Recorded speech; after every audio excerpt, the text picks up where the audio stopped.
Hello there. Welcome back, or indeed welcome to Ben's Learning Lounge. I haven't put out one of these bad boys in, I think, over a year and a half now, which is insane. I mean, so much has changed in my life in that time. I'm older now, I suppose, wiser, more hairs on my chinny chin chin, maybe. Might even be taller.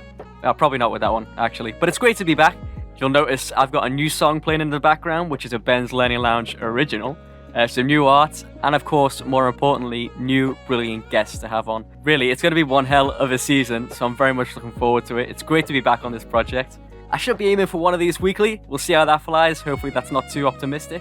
For today's episode, I'm going to be talking with Mr. Fraser Wight. I've been so happy to get this guy on the podcast because I've known him for, God, it must be like 12 years or so now. He's an expert in all things forestry. Now, before you click off from hearing that, I can promise you there is so much in this podcast that you wouldn't even believe.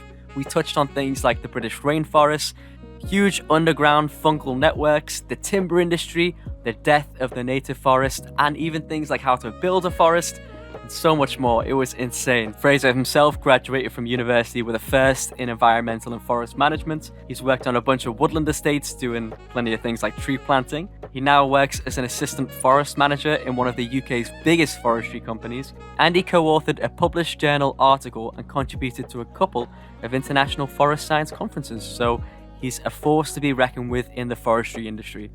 Again, I'm sure you're going to love this episode. It's great to be back, and without further ado, I'll let Fraser do the talking. So Fraser Wight, welcome to the podcast. Pleasure to be here, Ben. Thank you very much for inviting me into Ben's Learning Lounge. It's a joy, honestly. Yeah, no, it's a pleasure to have you on. For those who don't know, Fraser is actually a friend of the show. Oh, yeah. He's actually been a long-standing fan since the start. He's been supporting me on this project. So obviously, Fraser, I want to thank you for that and also being a listener yourself. Absolutely. No, it's hence why it's a pleasure. Really excited and nervous to be here. So yeah, hopefully I'll do it justice. Well, I think the topic of today's conversation is certainly different and one which I find quite interesting. So obviously the topic today is trees, including the timber industry. Now, what I found interesting was when you first presented that to me as an idea for conversation, I was sort of like, well, how exactly can I make a podcast, a 45-minute podcast just based on trees? But the more it sort of sat with me and the more sort of I contemplated on the idea of nature and arbor and fauna and industry of timber, all that I honestly don't really have much an idea of. I'm not aware of, for example, the forests of the UK and what's that like, or even the sort of trees that get used in timber production. Things like this I've never even given a single thought to before. So I'm actually really excited to do this, and it's really going to open up a new world for me. So I find you as a good beacon of knowledge here. So tell me a little bit about your role then and the timber industry as a whole, because that's sort of more where your line of work focuses, right? More on the industrial sort of industry side as opposed to the ecological side. Yeah. And also, what is the separation between those areas too? Well, that's a really interesting point, because some would argue that with trees, because they're a sort of multi-purpose thing, there's not as much of a separation as people think.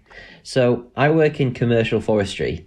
Now, that's basically your timber sector in a nutshell. So I'm an assistant forest manager. I'm the manager side. I'm on the management side, so I'm office-based a lot of the time, but I do get to spend a lot of time out in the field as well. So my role is a lot of planning and supervising all the operations that help grow timber forests that in the end are going to be often cut down for timber. This is sort of a naive question, by the way, but just to get this in while we're in the early stages so I don't look like an idiot later, is timber just another word for wood, or is it like a specific kind of wood? Yeah, basically timber's just wood, I guess, all the dead tree that gets turned to wood products, I guess. Gosh, I never even thought about it. You use a word all the time. You never think about what it means. Exactly. Yeah. To me, I never think about the word timber. Like the only time I think of the word timber is when a tree's about to fall on a lumberjack. Oh yeah. And if in that situation, that thought isn't in your head for much longer, surely it's like there's a lot of messed up lumberjack here. Let's sort that out. Yeah. So within your industry, what exactly does that involve then? Because you mentioned that a lot of it involves managing and supervising, but what exactly is it that you do manage and supervise? Are we talking like plots of land that have forest land on, or what does that actually look like? Yeah, it's basically that. The company I work for, we get given stewardship or management of estates. These estates, a lot of the area, some can be open land, some can be grazed as pasture in the rural areas. Some can be and this is where the sort of boundary gets muddied. Some is managed for ecological purposes. So the idea of a forest that's grown for timber and cut down, and a forest that's managed for ecology and wildlife, it's a little bit blurred sometimes. So my role is this forest that's eventually going to be harvested for timber. I supervise and plan all potentially harvesting operations, new planting and replanting of the forest to make it grow into, productive forest that can be timber or a wildlife reserve in the future. And I assess the management needs that might do that. That could be assessing weeding requirements, planting, fertilizing, stuff like that. But also with this, there's a lot of paperwork that enables timber to be sold. Paperwork that you're just cutting the trees down just to write on it. I'm just offsetting it a little bit. Yeah. Also, when these operations are being carried out, there's a lot of environmental laws that have to be followed. A lot of what we call compliance. We have to prevent pollution, harm to wildlife, and harm to public access or local residents. So there's all that to go through, and I've got to basically be on site all the time, ensuring that everybody's following the health and safety regs. Lots of fun, I know. Mm-hmm. And but also, like I mentioned, a lot of areas on these forest estates we manage are managed for ecological purposes. So this could be newly planted areas that we manage, or it could be sort of areas of older woodland that have grown on these estates in wee tucked away places next to the timber plantations potentially. And a lot of my work can be surveying these, finding out the specific ecology of them, the plant communities that live there, and thinking of ways to manage them, making sure that these are preserved and maintained, making sure that the wildlife in these areas and the plants in these areas is protected whilst we're carrying out forest operations elsewhere on the estate. Oh, wow. I like to hear about that sort of more sustainable approach to it as well, of analysing, okay, what exactly are we doing? How are we going to do it properly? As opposed to just, going ahead and just chopping everything in sight. Yes, so, definitely. This is, again, another perhaps naive question, but in the UK, I am aware, I did find out doing a bit of research before this episode, that the UK is about 13% forest. And it's actually the second least wooded country in Europe after Ireland, which I found amazing. Because when I think about the UK, I think about Greenland and that sort of thing. But is the forest land in the UK, is it all managed by government? Is it all managed by private entity? Is there a solid difference there? Who actually owns that land, and how do you get involved in it? Well, a lot of people, when they think of forest, they think of the Forestry Commission, or which is the old name for what it used to be called. That's land that's owned by the government that has trees on it, basically. So places where you're from in the northwest, that might be Grisdale Forest or Gisborne Forest, for example. But that's land that's owned by the government that has forest on it. But that's in the minority of the total forest area in the UK. A lot of it is the majority of it is in the private sector. Now, right, okay. So some of that is small woodlands owned by community enterprises or farm woodlands. That's a growing sector. But a huge amount of it is owned by wealthy investors. They may be individuals, or it could be through an investment fund. So the different investments combined and invested in an area of land that's used for forestry. So these huge areas are often managed commercially to make money. So that involves growing a lot of timber. A lot of the timber forest that you'll see on the horizon, if you were to go out into the uplands, into Scotland, if it's a big sort of coniferous-looking forest, it will be managed probably, most likely, for timber for commercial purposes. Wow. Okay. I wouldn't expect it, because in my head it's just it's all government, and then maybe there's a couple of cheeky forests out there that are for cutting down. No, it's the government do manage a lot of land. More of the forest area in the UK is in the hands of private ownership. And indeed, virtually all of the new planting in the UK, or the majority of the new planting in the UK, is done by the private sector. So how do we manage then? Because if, as we've established, that the UK is only sort of 13% forests, does that mean that we have a really good timber industry and they're just getting lots of it down? Or do we actually have we had low forests for a while, so we have to have a really reserved timber industry? Like, where does the UK get its timber from? Well, the UK is actually a massive importer of timber, a net importer of timber. It was huge. I believe at times, I think, going back about 10 years, we were one of the biggest net importers of timber in the world. Wow. Which basically means that we buy in so much more timber than we grow. Because we've got a big population compared to a 13% forest cover, like you say, we do have to buy a lot of it in from the tropics, from the continent, from the America. But that's changing. As we're producing more timber, as the forestry sector grows, we're being able to offset that, so our net import is getting lower and lower. I think that's really important, because UK grown woods, we can boost the sector in the UK, boost more jobs. The forest certification is actually based in the UK, so we can ensure that it's managed sustainably. We can go into more into that later if you want as well. And wood as a building material, for example, can be used really sustainably to produce a timber-framed house, for example. It uses much less energy and produces much less CO2 than, for example, a concrete framed building, which it also just sounds like it looks nicer too. Yeah, I mean, to be honest, I would love it if all the houses were made out of timber, like a log cabin or something. Even if it's just an internal frame, it's still a big step in a sustainable building construction. Yeah. Wow. Okay. So that certainly took me by surprise. I didn't know so much of it was coming from other countries. I suppose I shouldn't be too surprised though, because doesn't our yearly Christmas tree come from Norway?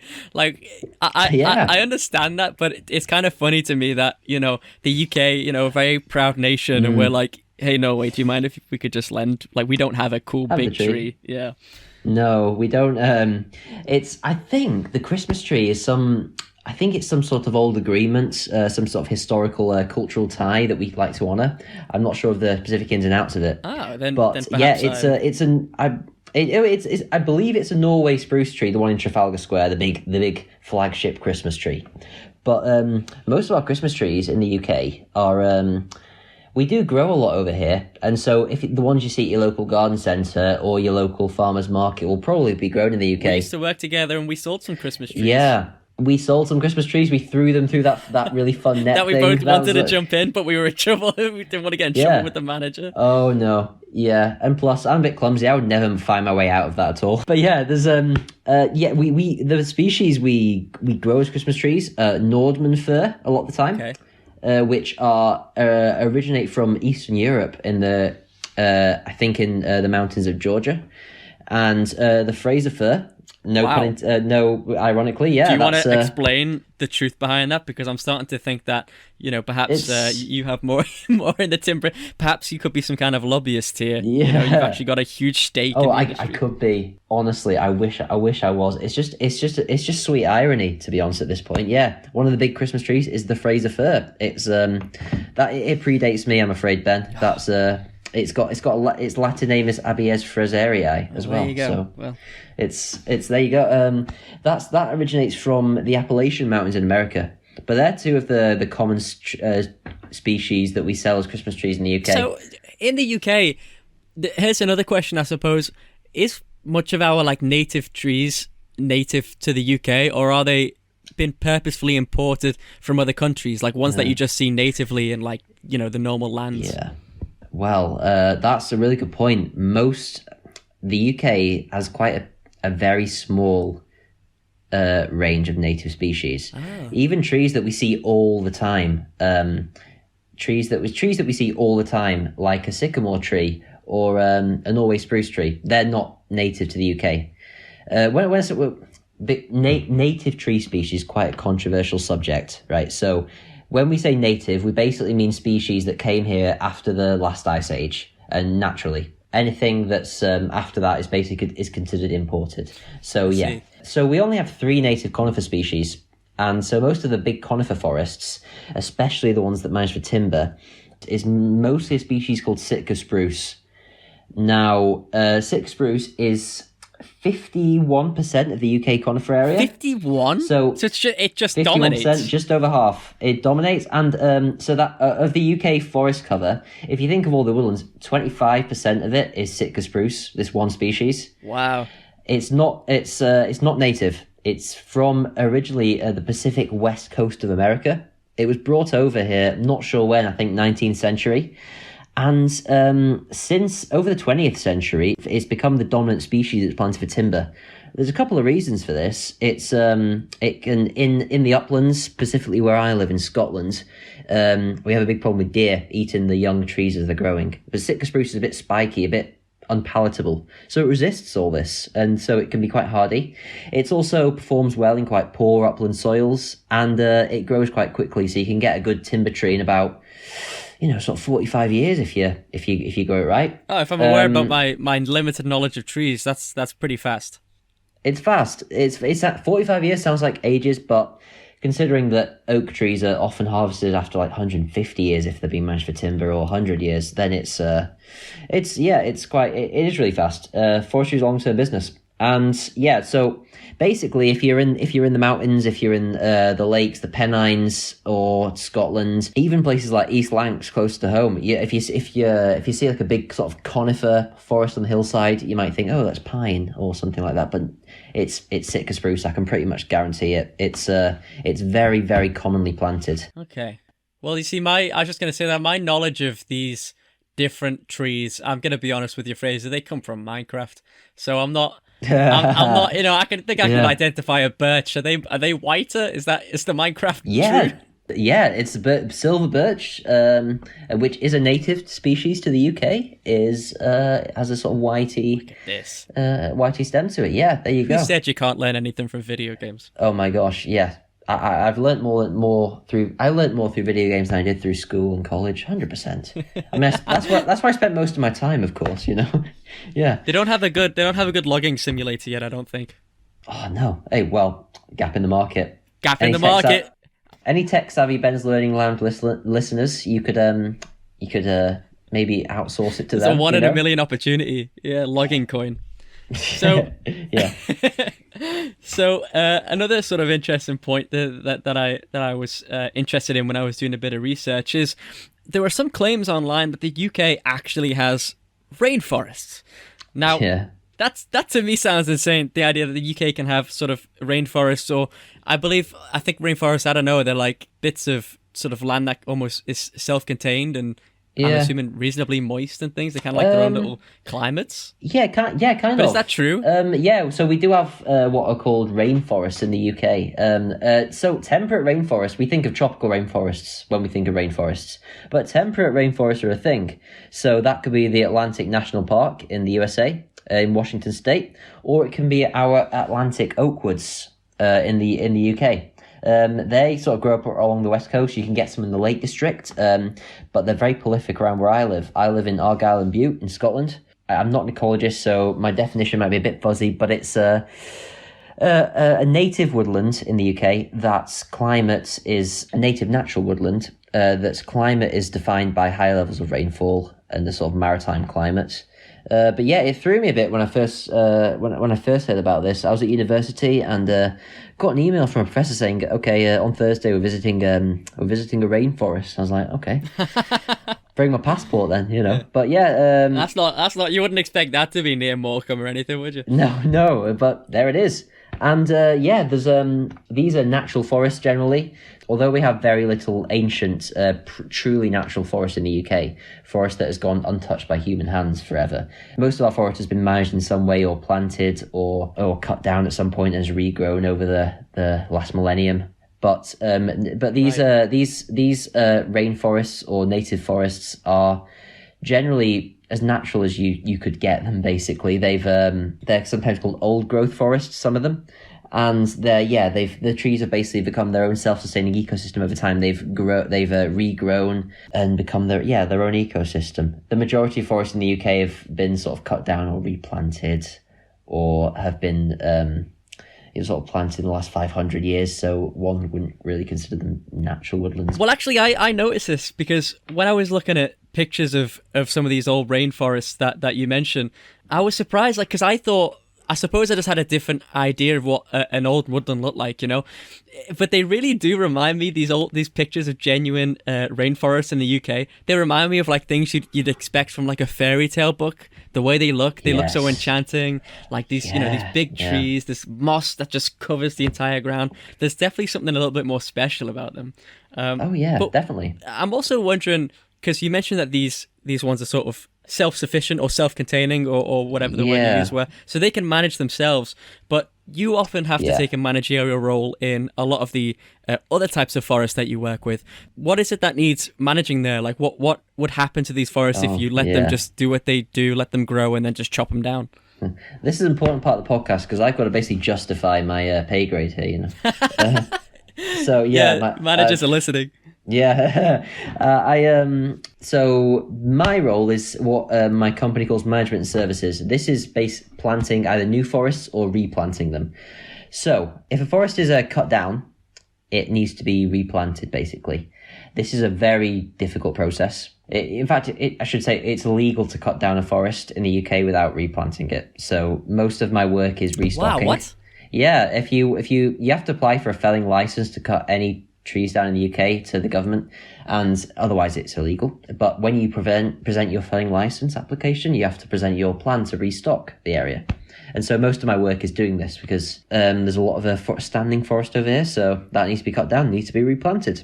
When these forests are replanted, it's been harvested, we arrange for excavators to come in. They will scrape away the debris, the branches. They will make mounds in the earth. They will turn over the soil so that trees can be planted in it. And then it's a case of planting it, basically. My role is often like creating planting designs, choosing the species that can go in. Like I mentioned before that a lot of Sitka spruce was planted, but now there's a shift away from that. We have to introduce a diverse range of species that are replanted. The excavator comes in. The site is mounded, the trees are planted. But over the years, we have to make sure that these are growing okay. We have to make sure that any losses are made up over the years. We have to make sure that the weeds are controlled. We have to control the pests that can feed on these little trees. And what do pests look like in the world? Are they literally just little bugs? Because you mentioned deer before, which really interests me because I didn't know deer are interested in trees. Deer, they just bite the stems off just for food basically. But deer and hare, they feed on trees. But a big problem for us is weevil. They're basically tiny, weird bugs, hideous looking things. That yes, I heard them before described as a giraffe bug, and I can't see that. Yeah. Oh wow. Yeah. They're whatever they look like, they're freaky and hideous, and they basically on these young trees. They specifically on restock sites, that's sites that have been cut down and replanted. They feed on the little trees, and they basically with their weird sort of elephant looking snout, they sort of feed on the bark, and that can really decimate these small trees, honestly. And so we organise pesticide spraying to get rid of them. We try to manage our forest sustainably, so we try to avoid pesticide application, both for weevils or for weeds, right, as much as we can. But sometimes there's no choice; otherwise, the whole crop will be decimated. So otherwise it'd be really non-sustainable because I suppose that's a trade-off, isn't it? Because you don't want to be messing with the wildlife, but then again, if the wildlife prevents the natural world from becoming sustainable, then it's a bit of a trade-off you have to make. So I can imagine there's a lot of difficult decisions there to make. That's a very good point, actually. Yeah, weevil aren't really a problem on new plantings. So I've talked a lot about where we replant forests, the ones that are cut down, because that is a lot of the work I do. But one of my favourite parts of my job, I get to design new woods. So if there's open land, new woods. It's like SimCity. What is this? It's actually a really cool part of the job. Basically, if there's any open land, like it could be fields, it could be moorland, it could be upland pasture, that a landowner says, "Hey, I want to plant trees here." They'll come to our company specialise in this new woodland creation, and so we'll come up with a design for the woodland. We'll come up with a diverse range of species. We'll come up with ways that it can fit into the landscape, and if we get approval from the government, creating a new forest, it's a lot of hoops to jump through. I'll tell you that. There's a lot of people to consult, a lot of paperwork you've got to fill in, a lot of planning you've got to do. to simplify it a lot. But yeah, once that goes ahead, we can supervise ground preparation. That can be turning over the soil so we can plant trees. We supervise the planting itself. And then like the restock sites, we look after the weeds and the health of the trees over the years as well. So yeah. That's pretty intense. That's the sort of on the ground management that we do. But then, like I say, there's so say you've got a massive forest that's going to get cut down for timber eventually. I touched before about forest certification. Yeah. So if you ever buy anything that's got a wood product in it, that could be a book, that could be, toilet paper at the supermarket. You might see on the package, it's got like a symbol. It looks like a little tree with a tick mark next to it. Yeah, I've seen it. Yeah. Yeah, so it's got FSC next to it. That stands for the Forest Stewardship Council. And that is the body that certifies forests in the UK. That basically certifies that a wood product, be that timber, furniture, book, paper, that comes from a sustainably managed forest. And so if we've got a forest that we're going to sell for timber, if we want to sell that timber in the near future, we've got to prove that our forest is sustainably managed. And to do that, we go through the process of certifying the whole forest. And this is something our company specialises a lot in. We have a really, really successful group certification scheme. And so if we acquire management or stewardship of a new forest, one thing that I've been doing a lot in the past few months is creating a management plan for it. We talk about how we can harvest the timber sustainably, following all the environmental laws to ensure that no wildlife is harmed, to ensure that no pollution is caused. I'll talk about how there might be areas for biodiversity on the estate adjacent to these big timber forests that I will think about how to manage and promote the biodiversity, and I'll write about that a lot. And I'll talk about how we consult with the nearby residents, how we factor in their opinions on how the forest should be managed. It's quite holistic. That's nice. I didn't expect that to be a part of it. I mean, when we start managing a forest, we basically go out, we basically drop letters around the community, we knock on doors, we say, hey, we're going to be managing this. How do you think we can do it more sustainably? And so, once I've gathered all that information, I create a management plan, which is presented to a certification body, which will then certify the forest. And then the timber that comes from that forest can be sold as sustainable. It can be sold as FSC certified, which, it's really important. I gotta say, this is brilliant because I don't know if you've ever watched... This is silly. Have you ever watched the US Office? I've not. I've watched the UK Office. I was not a fan. Sorry. You're getting that out there in the public. It's a contentious it's a contentious point of view. That's the most contentious thing said so far, beyond the where UK trees come from. There was a moment where Kevin was asked, he's the not so smart guy, was asked to describe where paper comes from. Yeah. So he spent the whole day it was a fake task they gave him, and by the end of it he said, when a mummy tree and a daddy tree love each other very much. But I feel, what's good, like he's known as the stupid character, and I was always like, to be honest, I'm on his level of knowledge. So now I feel like I finally gained, I finally gained a level up of how it works. And I'm not surprised as well, like the amount of paperwork when you're talking about it now, because really what you're doing is it is like mass terraforming. There's a lot of work that has to be done there. And if you want it to be sustainable, you have to sort of almost emulate natural patterns that have existed before human contact with these things. And that can't be an easy thing to manage. It's not, no. There's so many like invasive weeds and species that have come around now that are like a threat to these native woodlands that grow adjacent to the timber plantations. Japanese knotweed? Yes. Yeah. That's a big one. Not so much on the forest I manage. Mostly rhododendron's a problem. Rhododendron and rhododendron. Oh yeah. Yeah, you'll know if you see it. It's sort of an ornamental species, but it grows like stink, and it really affects the abilities of these natural forests to regrow, to become self-sufficient, self-sustaining. And it's a bit of a problem.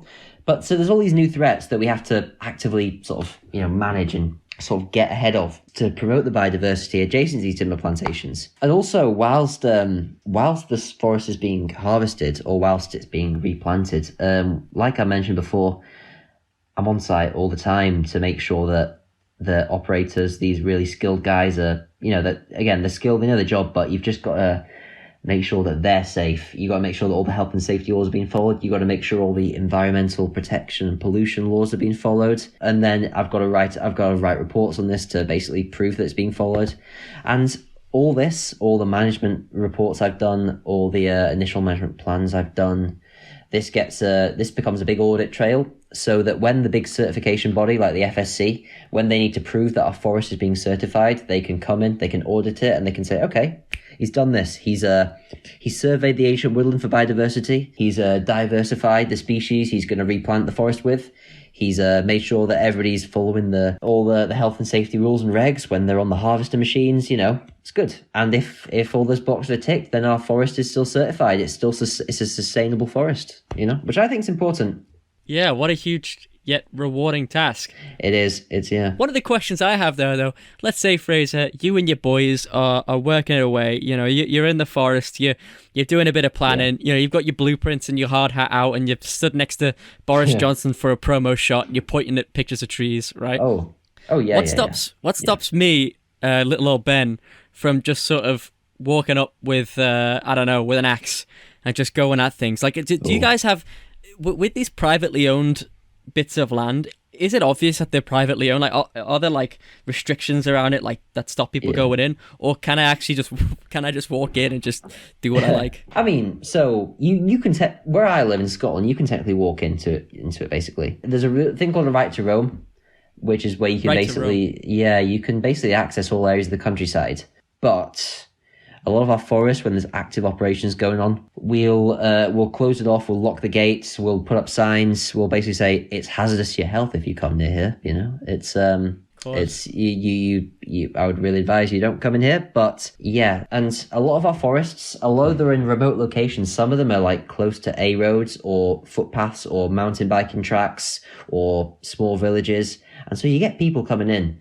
One of my sites that has just been cut down, being the ground preparation is taking place. So what I said before about the excavator digging up the soil to replant the trees with, that's quite a hazardous operation. It's really dangerous, and if you're on the wrong side of the excavator, so I've put up signs. I've saying please don't come in here. I've written to the to local authorities to close off the footpath, but you still get people coming in. And I can't be there 24/7 trying to... But I still find that interesting, though, and almost, I suppose when you guys are working away, it is a much trickier affair. But I still kind of like that idea, right? Of people can just walk into the natural land, privately owned or not, and just kind of enjoy it. There's a few exceptions to the whole right to roam law, and it's quite an archaic system. But yeah, it's quite a beautiful thing, and it's why a lot of people love to go on sort of wild camping and on hiking in Scotland. So yeah, you can cycle through a lot of the forest. You can walk through them. You can sample the biodiversity of the wee natural reserves we've got going on there that we manage. You can do that. I remember when I was at school, and we got to go to the Lake District, and the woman who was leading our small group, she was like, oh, you really got to try these, like, I don't know what they were, like bits of cress or something that were growing next to a tree. And she was like, yeah, you gotta try them. She says they taste like apple. I know. And, yes, yeah. Yeah, so we all got really excited, and we all started having some. Yeah. And later that day, how do I put it in a nice way? There was hell coming out of both ends, Fraser Wight. Oh, no. Right, so the weed you're talking about there is a thing called wood sorrel, or oxalis, and your teacher is right. It tastes, if you bite into the stem, right, it tastes like sort of apple or a sort of like sour cranberry. Yeah, it is good, but it grows in like forests that are actively managed a lot of the time. So that some that might have footpaths cut through them, some that might have been harvested for timber, some that might about to be replanted. Yeah, it grows on sort of disturbed ground, basically, and it's nice. I know people that have like sprinkled it on that, like have made like a pork roast with like applesauce and like wood sorrel sprinkled on. It's a popular thing, but where there's forests, there's pesticides, there's dogs who do their business. Oh yeah, man. There's a whole plethora of things that could have entered your stomach that day, my man. Well, because we didn't wash them, there was no washing process. It was just like pick up, eat. Yeah. To be fair, I don't. I don't. I don't. What? So you yeah. and the boys, when you're working on site, like you don't just go next to a tree and go ooh, and like wiggle your fingers and go, I wouldn't mind some of this. We do. We just don't wash it. It's not as common in Scotland. But when I worked on an estate in England when I left uni, and it was all over the place there. And I was munching on it like it was like iceberg lettuce. You know what I mean? Yeah, it's good stuff. That's cool. Yeah. That's a better. Hey, if anyone's thinking about working in the industry, free lunch.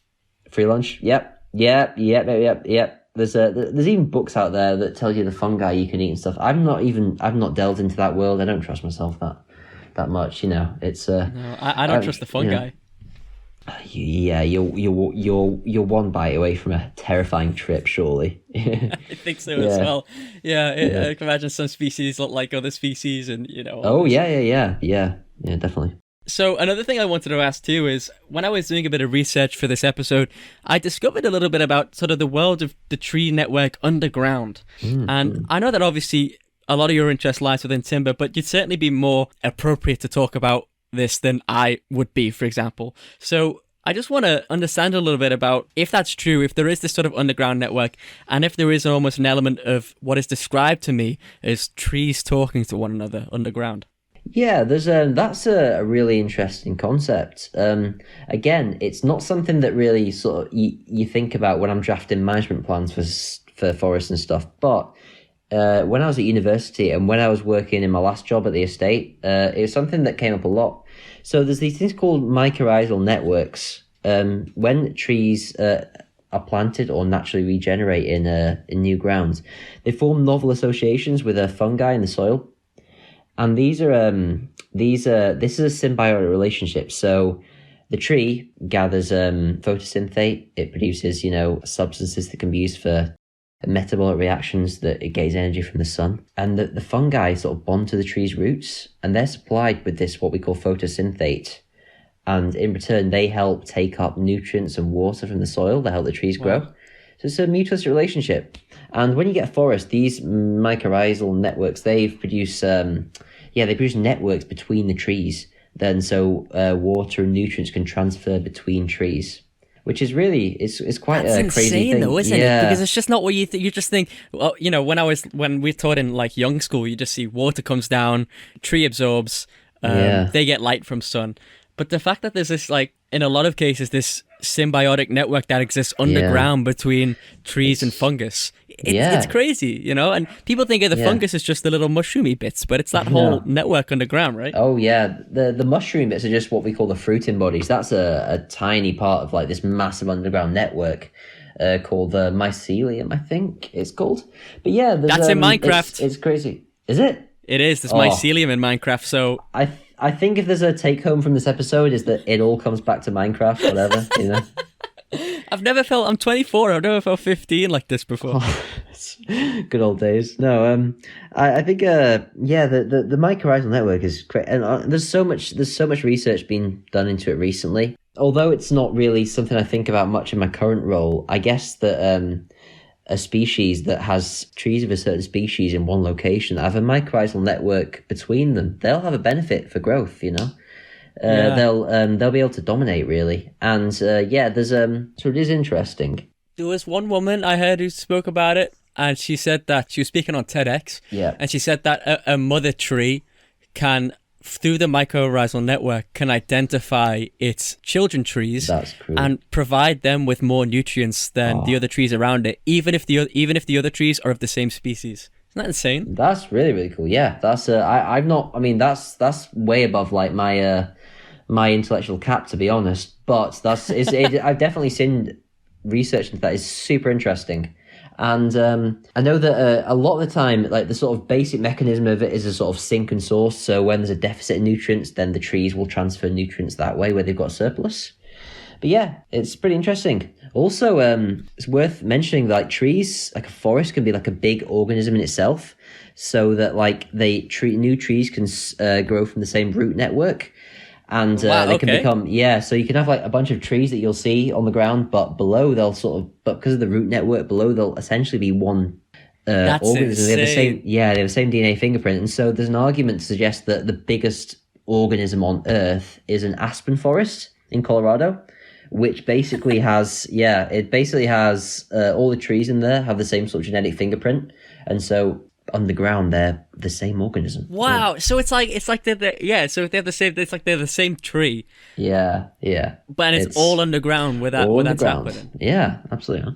So we spoke obviously about new woodland here, and some of that being within the timber industry. Are there also woodlands that are grown specifically looking at biodiversity? Yeah, actually, that's becoming a massive new thing, really. Woodlands that are planted for the idea that they can grow into their own ecosystem. Some call it rewilding. In the UK, a lot of people are now planting native species. They're coming up with schemes where they plant native species that they want to grow into young forests and eventually mature forests that can become a self-sufficient ecosystem. They'll support biodiversity and they'll help restore the woodland cover of the UK to what it would have been after the last ice age when all these natural species started to grow. Basically, that sounds like an ambitious goal. It's an ambitious goal, yeah. Like the woodland cover of the UK has basically been depleted since the 11th century. We slashed it all down for farming and for building settlements. But the idea is that we can, some people who are into conservation, they'll have a plot of land, they'll plant native species, and the idea is that it'll create an ecosystem that will emulate what it would have been before we cut it down for development, for agriculture, for urban settlements, and that will attract the wildlife that it once did and support the same communities ecologically.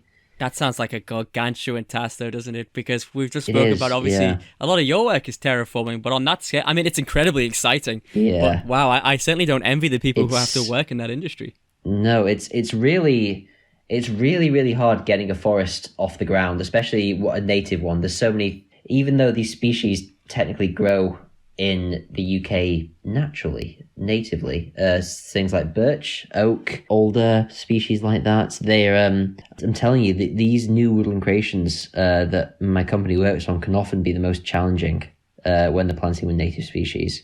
So yeah, but there's been a new incentive recently for people to get into that. Native woodlands or woodlands that are planted with broadleaf species, which are most often native to the UK. There's a way of registering them through a thing called the Woodland Carbon Code. And essentially, if you design your forest and you have a viable planting and establishment plan, you can basically go through a complex procedure which calculates how much carbon the forest is going to suck up over its lifetime through photosynthesis. Okay. Yeah, and you can, once you've got an idea of how many units of carbon that your forest will take up over, say, 100 years, these units of carbon can be sold on an open market. They're given a value.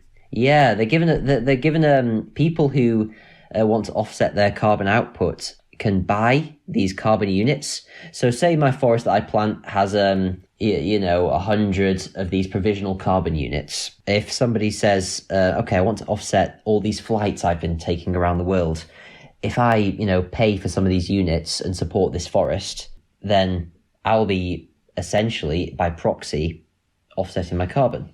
Wow. And so, yeah, these carbon units can be sold on an open market. As more people look to offset the carbon output, there's more demand for people to create these units that they can buy. And to create these units, to create a potential new woodland, they need to plant new woodlands. That's brilliant, because it's not the comparison I'm going to draw is obviously going to be probably nothing like it, but it does remind me so much of cryptocurrency, and I'll tell you why, because there's the idea of people have to mine to get tokens, they want to mine so they get a certain amount of tokens and they can mine to get more of them, but it's almost like a similar game, because there's obviously a certain amount of tokens in circulation, but you can get some of your own by not mining. It's almost the opposite, it's planting, and then you can get some of your own. I would argue that, a more hands-on proactive approach would be to plant one's own forest. That's saying a lot because it's such a hard thing to do. The government can support planting new forests with grants funding, with capital grants that really helps it get off the ground. And that's really, really important when we're creating new woodlands, like the government grants, I should say. But if you're planting your own woodland and you're managing it, you've got stewardship for it, you're taking care of it, then that could go some way to offsetting your CO2 output. But again, these new woodlands that have their CO2, that have their carbon sink quantified, that's really important as well, because people can say, okay, I may be emitting this amount of carbon through my ventures, through my lifestyle. If I can pay for a certain amount of carbon units that's quantified, that's verified, that's ready to go, then that's a good thing. And the more they do this, the more they're creating the demand for people to plant these forests that they can then create carbon units from, that they can then sell. I guess it's quite new. The carbon accounting team, the carbon investment team at my company is a relatively new venture, but it's a promising one. So I'm hoping it's going to take off leaps and bounds in the future. I think so, especially with the whole emphasis on, let's be honest, a lot of big business, at the end of the day, things come down to an economic perspective, right? Like that's what motivates a lot of companies, even if they have, good intentions in mind. But to turn the sort of upkeep and savior of the British wildlife going forward, then to make that into an economic gaining model, then that's gonna be brilliant for so many people, because people are obviously going to want to invest in that. And it's way more rewarding, I have to say, if we're going to talk about modern things, than, for example, something like an NFT, right? Because not only could you be gaining some kind of token through it, or some kind of beneficial economic advantage, you're also creating something which is truly essential to the human ability to not only experience the world, but also enjoy the world at the same time. We need that natural balance. So I honestly love that. Just to caveat that as well, I've talked a lot about how the woodland carbon code is associated with these native forestry plant. Native forests are great for biodiversity as well, but I should say that commercially managed forests, they lock up a lot of carbon because they grow quickly. It's just most often the case that the forests that are planted with native species are the ones we most likely to get carbon income from, that we most likely to sell the carbon units from, because they also have ecological benefits. And in the long term, a well-managed, broadleaf forest with a diverse range of species, there's lots of sort of scientific theories to suggest that stores and locks up a lot of carbon in the long term. So yeah, it's quite a contentious subject, but it's interesting. It's exciting as well, right? So I love to hear about that. I love to hear about these initiatives. Yeah, I hope it carries on as well. Me too. I also want to know more based off that, and based on obviously the importance of this environmental push, we could say. Now, you're in, I think, to be in quite a privileged position to work obviously with wildlife, to work with nature. And a lot of people in the modern age, they don't have that connection. I work in marketing. A lot of other people work in, the 9 to 5, the office work. There's no real connection there to nature. You're up there in Scotland, you're head on, despite the fact obviously a lot of your work is management, you still have to be there, and you have to experience nature, and you have to take part in the obviously upkeep of that. I think I want to know, and what I'm getting to is, what has that done for you, as opposed to a few years before when you weren't in that industry? Because you've clearly now got a passion for it. Has it been somewhat helped by being within nature? Has that potentially had some health benefits for you, or mental benefits for you that you could expand upon? Oh, 100%. When I was in high school, when I was a teenager, I wasn't super outdoorsy at all. And even when I was at university studying forestry, I would be at work, library, gym, run along the beach home. I didn't have a big connection to nature, I regret to say. But now, but when I left university, I started working on an estate in England, and I'd be out all day, all weathers, planting trees, and you start to notice there's a weird, undescribable, calming, soothing effect that being outdoors can have on you. That just you're inside, you sat at home, and there's a million things racing around your mind, and it just gets too much. You feel like tick, tick, boom, it's about to bubble over. But then when you're outside, it just puts everything in perspective. When you're connecting with nature, when you're in the woods, it's crazy.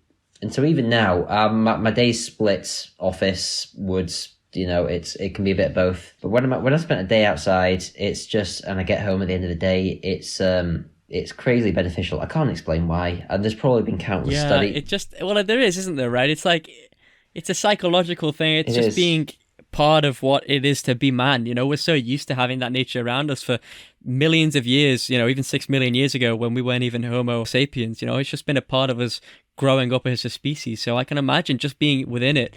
You know, I've seen those studies too, and I'm really wrapped up in looking at studies and understanding health benefits of being in different areas. And, you know, despite the fact that we don't fully understand the mechanisms at play, why being in nature has such soothing effects for people, it really does. And hence why, you know, I see a huge push nowadays online, not just to get out into nature, but also taking in part of things like grounding, you know, meditation as well. I think that's a big thing, because you're sort of focusing on the moment as opposed to the next piece of work you're on. Yeah. So yeah, I think despite the fact that I absolutely love the role I'm in, I definitely want to almost take a take a leaf out of your book and spend a little bit more time in nature. And I hope this motivates others too as well. That's 100%. Yeah. I mean, if it's I'm not like a super mad rock solid outdoorsy guy, you know what I mean? I like going out cycling on the weekends. I like going out walking on the weekends, but you know, I don't do any, I'm not into any sort of extreme outdoor sports.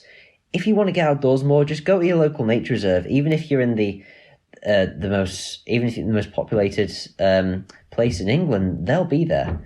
Urban green spaces, parks, or if you want to venture out into the countryside, go for it. Just be there, walk about, get some fresh air, 100%. And yeah, you'll see if you go to Scotland or like upland areas, you'll see plenty of cinnamon plantations, but you'll see plenty of really biodiverse, well ecologically managed forests alongside those too, and the two work in perfect synergy with each other. You know what? There's a lot of work going on in both. A lot of great work going on in both, I would say. And you might see Fraser's best friend, the deer. The deer, the deer and the hare. The deer and the hare. I mean, so when I was at university, living in cities, when I was at home, I'd see a deer, but oh my gosh, it's beautiful. I want to stay there I want to stay and watch it for hours. But now, deer. I live in Scotland. Deer are everywhere, man. Like, they're just everywhere. That surprised me, because I always just see them as like a creature that is kind of elusive, you know. Oh no, mystery. Like, you never really see them. They don't really. I don't even picture them eating. Like you mentioned, how they can disturb the trees. I just picture them as these once in a lifetime creatures. Yeah, I mean, they're everywhere. They are managed like a pest in Scotland. To be honest, to be brutal, like there's people whose livelihood is to basically control these deer like a pest. And so now when I see them, they're still beautiful, but I think, oh God, they're eating all my trees. You know, well, you heard the man, guys. If the message to take away from this podcast is to take a deer home with you, you know, save Fraser the hassle. Take it, I'm not sure what the ethics of that are, but you know what? Yeah, go for it. 2 messages. All right. Take 2 messages. Take good care of the deer, and it all comes back to Minecraft. Okay, I wanna wrap it up right there, but I do have to ask you one more question, just to pull people in. So, you know, we've had a great time here talking about nature and talking about industry, and you know, it's been such a great marriage of 2 different topics regarding nature that, you know, we don't really consider them being together or synergized. Now, if people have been inspired by the conversation that they've heard here today, are there any resources or areas that you recommend people look at, things that people could potentially do to get them more involved in the natural world and even in the timber industry? Oh, definitely. So in terms of your desktop stuff, sitting at home, I would recommend there's a few books I'd recommend. My favourites are by a guy called Oliver Rackham. So he's a sort of conservationist, ecologist. He writes a lot about the history of the countryside and woodlands. And a lot of his work centered on England, if you're that way inclined, but it's absolutely beautiful. When you read something he's written, you feel like you're in the wood. You feel like you're in a sort of a beautiful Arcadian paradise. And so I'd recommend that entirely. If you want to think about commercial forestry, the timber industry at a glance, I mean, you know what? There's not as much prose literature written about it, but it's interesting if you're that way inclined. For example, there's 1.57 billion in wood processing gross value added, and 0.65 billion in forestry, which is my management industry, added gross value added. So, you know, it's a big booming business, I would say.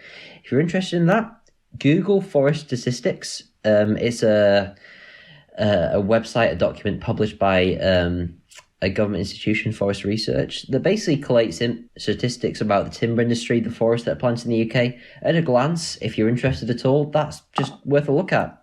Yeah, it's where you'll find a lot of information about what commercially is going on. And in terms of getting out and about, I would recommend staying away from my forest when I'm planning active operations. I stress that to everybody, especially the local residents. They can join you for a pint afterwards. Oh, I encourage that to everybody. Yeah, please. You know where to find me. But yeah, please keep out of the forest when there's active operations going on. But if there's a local forest, if there's a community woodland, if there's a woodland managed by the Wildlife Trust, go there. Take it in, soak up the nature. If you like it there, if you like the work they're doing, volunteer there. That's how you get experience, and that's how you get a deeper love of the woodlands that are nearby to you. And that's how that's all I'd say. There's not much more I can offer in that respect. Yeah. Oh, that's brilliant, Fraser. That's absolutely amazing. And what I'll do is some of the things that you've mentioned there about references, I'll make sure that they're in the show notes below if you're on YouTube, and if you're listening to this on Spotify 100%. Or other ones, I'll make sure to put it in the description as well. One last book I would recommend. It is called Norbury Park, an estate tackling climate change. That's a book written about the estate I used to work on. Wow. Okay, there you go. It's a beautiful book. I left university. I worked here. I planted trees all day, all the time. It's a beautiful place, and they're doing a lot there to research into new ways of managing woodland to combat climate change and sustainably manage forests and tackle a lot of the issues we're facing in the future, both in the world of forestry and in general. So if that's linked in the description below, or however it goes, that'd be awesome. Yeah. However this new damn technology works. Yeah. How do you do, fellow kids?